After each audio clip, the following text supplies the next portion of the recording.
Located on the bustling corner of Whitewater Street and Main Street in our lively downtown area, the local business we're highlighting today is your go-to spot for specialty drinks, delicious food, live music, and so much more. The name Second Salem dates its origins back to the early 20th century, when the city of Whitewater earned the infamous name from locals in the town due to its association with gatherings around the Witch Tower, better known as the Starren Park Water Tower, along with plenty of other eerie incidents and otherworldly occurrences near the lakes and around the town, all of which helped to further set the name in stone. While there may not be any real occult activity in the town other than the mischievous activities of college students and people hoping to become urban legends themselves, but the good food, good drinks, and good times at Second Salem Brewing Company certainly aren't just the stuff of myth and legend. Whitewater Community TV was able to get an interview with owner and proprietor Chris Kristen of Second Salem to talk about the business, how it started, and how he's always aiming to give Whitewater the best brew pub experience in Walworth County. Let's hear from him now. Afternoon. My name is Chris Kristen. I'm the operating partner of Second Salem Brewing, downtown Whitewater. We've been here since 2014, offering delicious food and locally craft beers in downtown Whitewater. My family has owned restaurants in Whitewater since 1977, so I grew up in the family restaurant industry in Whitewater, so born and raised.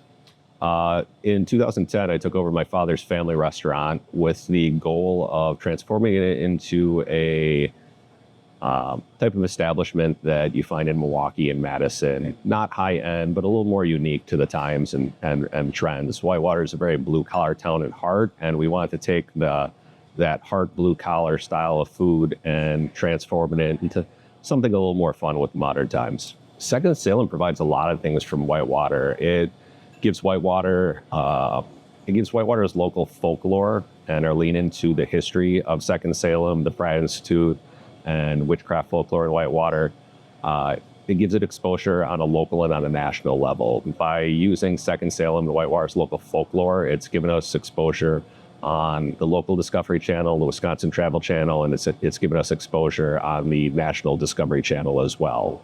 So along with brand exposure and bringing people and curiosity to Whitewater, we hope we also give the community a place where they can come and enjoy food, locally crafted beer, relax, hang out, and experience just a good time along with a little bit of our, local heritage of this town. Overall experience has been up and down for many reasons. 2020, there was a national pandemic. Food industry was greatly affected, so that made things very tough. And from a financial and planning standpoint, it put us back several years.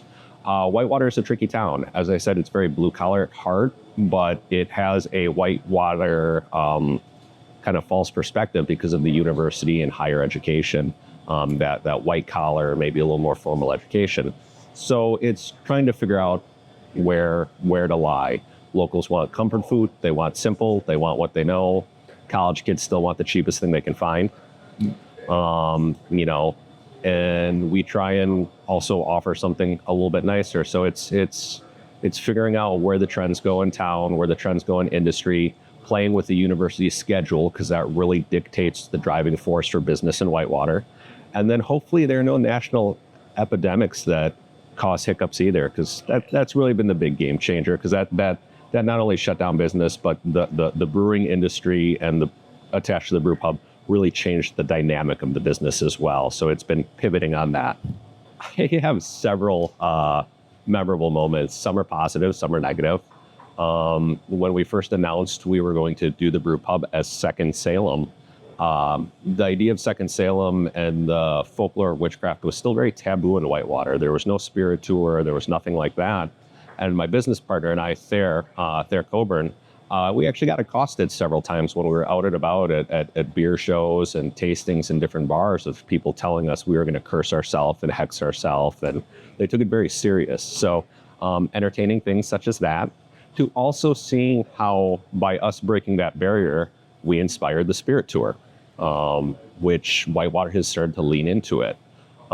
Being on the National Discovery Channel because of the Beast of Bray Road and having film crews come in at a packed restaurant and seeing yourself on TV a couple years later and people calling and emailing you from all over the nation trying to figure out how they can get your beer and merchandise is really cool.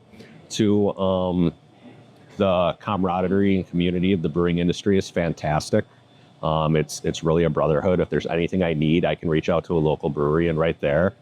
To the amazing support we got during COVID of people coming in for pickup and for beer releases. So things like that are really what sticks out. Not one aha moment, but a lot of cool things that have happened along the way. It's always changing. And as I mentioned before, the industry is changing. When we opened 10 years ago, you could just open a tap room and you could be successful. No, people want an experience. People want to have food.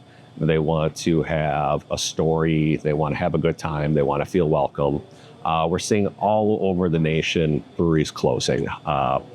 Huge brewery in Chicago, Revolution, just announced the closing of their restaurant last week. And huge brewery. So it's affecting everybody on all sorts of scales. We're going to continue to do beer.